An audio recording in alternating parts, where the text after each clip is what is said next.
नमस्कार दोस्तों, मेरा नाम है विदित स्वरूप। मैं बात कर रहा हूँ मेरठ उत्तर प्रदेश भारत से। उम्मीद है आप लोग सभी बहुत अच्छे होंगे। और पिछले 3 दिन से मैं एक चीज़ रेगुलर देख रहा हूँ अपने इंस्टाग्राम पर, हर किसी भी सोशल मीडिया को खोल रहा हूँ तो एक चीज़ आ रही है, वो है 20 जुलाई की प्रोटेस्ट में लाठी चार्ज वाला सिस्टम।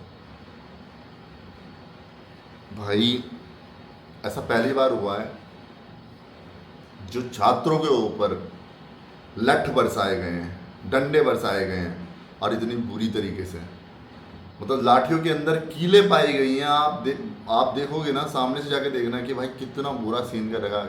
किसी का हाथ फटा हुआ है, किसी का सर फटा हुआ है, किसी को कहाँ चोट लगी हुई है, किसी को कहाँ चोट लगी हुई है। इतना बुरा हाल हो गया। और भाई ये सारी चीज़ें देखने के बाद में ना भाई मैं तो भावुक हो गया। मतलब क्या हुआ ये एकदम से। मैं भाई वहाँ जाके हेल्प नहीं कर पा रहा था क्योंकि मेरे हाथ में तो अभी मेरा ऑपरेशन हुआ है। डॉक्टर ने कहा कि इस बार अगर टूट गया तो इस बार फिर दोबारा से ऑपरेट करने में भी दिक्कत होगी और फिर जल्दी सही नहीं हो पाएगा। तो मैं 20 तारीख को इसलिए नहीं जा पाया था। मुझे पता था कि ऐसी कोई चीज़ें होगी, लेकिन मैंने यहाँ से जितना भी मुझसे हो सकता मैंने वो हेल्प करने की कोशिश करी।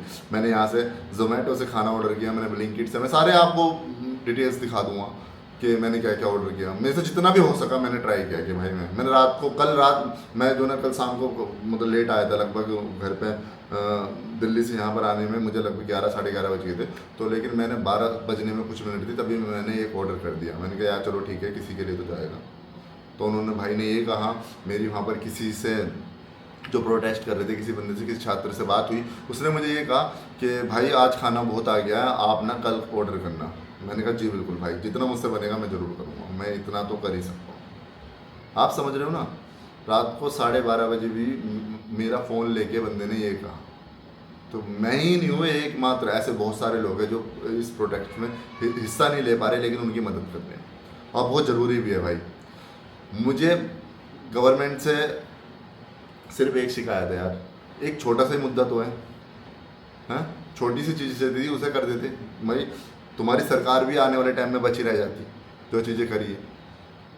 धर्मेंद्र प्रधान को इस्तीफा देना था, जो कि उसने गलत किया है भाई।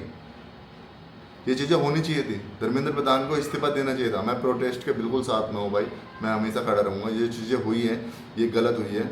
और जब मैं कल गया वहाँ पर, मैंने देखा, मैं लोगों के साथ में बैठा, लोगों ने दिखाया कि ये चीज़ें हुई हैं भाई। मैं लोगों के साथ में बैठ के ना भावुक हो गया अंदर से ना, ऐसा भगत सिंह वाला सीन हो गया। मैंने कहा चलो ठीक है, हुई है, गलत तो है भाई। नरेंद्र मोदी जी इस चीज़ को समझने को तैयार नहीं कि क्या गलतियां कर रहे हैं। वो 2029 का भविष्य लिख रहे हैं कि 2029 में अब सरकार बीजेपी की नहीं आएगी। उन्होंने लिख दिया, छात्र हमारे देश का भविष्य हैं और तुम भविष्य के साथ में इस तरीके से कर रहे हो, इतना बुरा अत्याचार कर रहे हो। ये बहुत गलत है भाई, ये बहुत गलत। मुझे बिल्कुल भी इन सब चीज़ों को लेके, मतलब मैं ऐसा फील कर रहा हूँ कि यार भगत सिंह क्यों गलत माने जाते थे, वो भी चीज़ मुझे फील हो गया।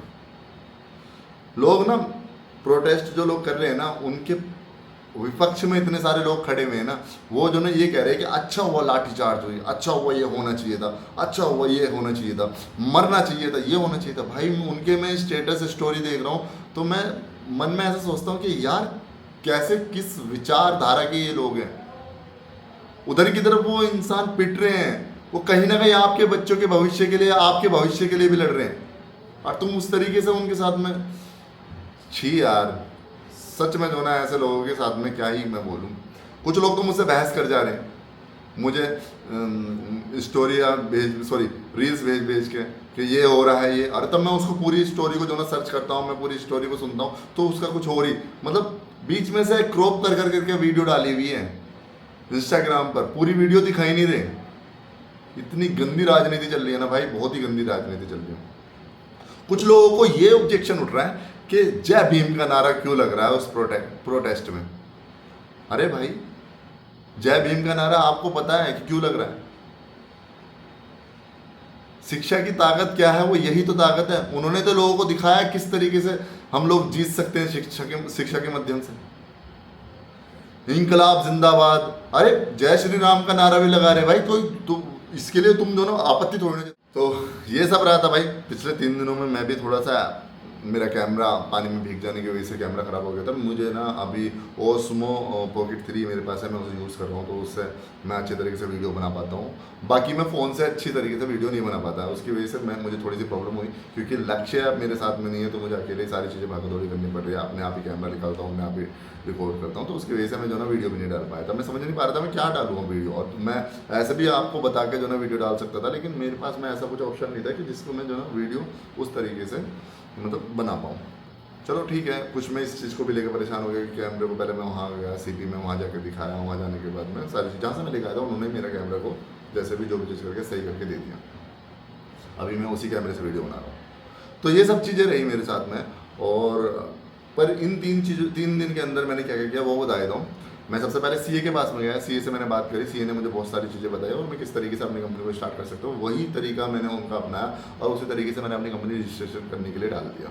और कंपनी रजिस्ट्रेशन करने के बाद में मैंने अपना ट्रेडमार्क भी रजिस्टर करा लिया। उसी दिन मैंने अपना ट्रेडमार्क के साथ में मैंने अपना डोमेन भी ले लिया। ये मेरे सारे काम कंप्लीट हो चुके थे। फिर डिजिटल मार्केटिंग वाले के पास में गया, उसने मुझे बंदे ने सारी चीज़ें बताई कि हाँ आप कहाँ से स्टार्ट करना पड़ेगा, और मैंने वेबसाइट डिज़ाइन करने के लिए दे दी। और वेबसाइट डिज़ाइन करने के बाद में भाई मैं पूरा संतुष्ट हो गया था कि मुझे अब आगे और क्या स्टेप लेना है, तो मैं अगली प्लानिंग करनी स्टार्ट कर दी। सीए ने मुझे बताया कि एक बार रिवाइज कर लेना अपनी आरओआई को, कोई गलती तो नहीं होगी। तो मैंने घर पे आके वो आरओआई बनानी स्टार्ट करी, और सच बताऊँ तो अभी मुझे 1 दिन और लगेगा, क्योंकि आने वाला फ्यूचर देख रहा हूँ मैं उस बिजनेस के अंदर, तो मैं उसको उस तरीके से लेके चलूँगा। तो आरओआई सही तरीके से मैं उसको डिज़ाइन कर रहा हूँ।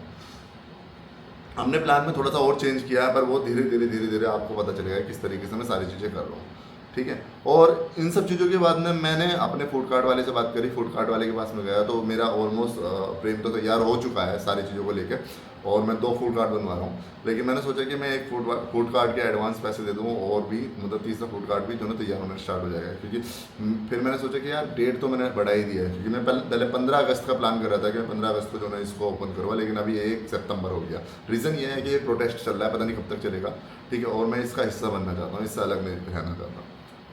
तो ये सारी चीज़ें रही है। सच बताऊँ तो बहुत मज़ा आ रहा है। आज ये मेरा जो दिन है 18वां दिन है, और आज के दिन भी मैं जो ना सारी चीज़ें करने के बाद मैं ये वीडियो बना रहा हूँ, क्योंकि आज मैं जल्दी आ गया, तो मैंने सोचा कि आज वीडियो बना के जरूर डालना है कि मैंने वीडियो रिकॉर्ड नहीं करी थी, क्योंकि आज सिर्फ मेरा एक ही काम था, कैमरे को लेके आना, और वही उसी कैमरे से मैं वीडियो बना रहा हूँ। उम्मीद है आपको इसकी पिक्चर भी सही आ रही होगी, जैसी पहले आती थी वैसी ही आ रही होगी, क्योंकि वो 4K में, क्योंकि ये कैमरा मैंने लिया ही इसलिए था। तो ये सारी चीज़ें रही हैं।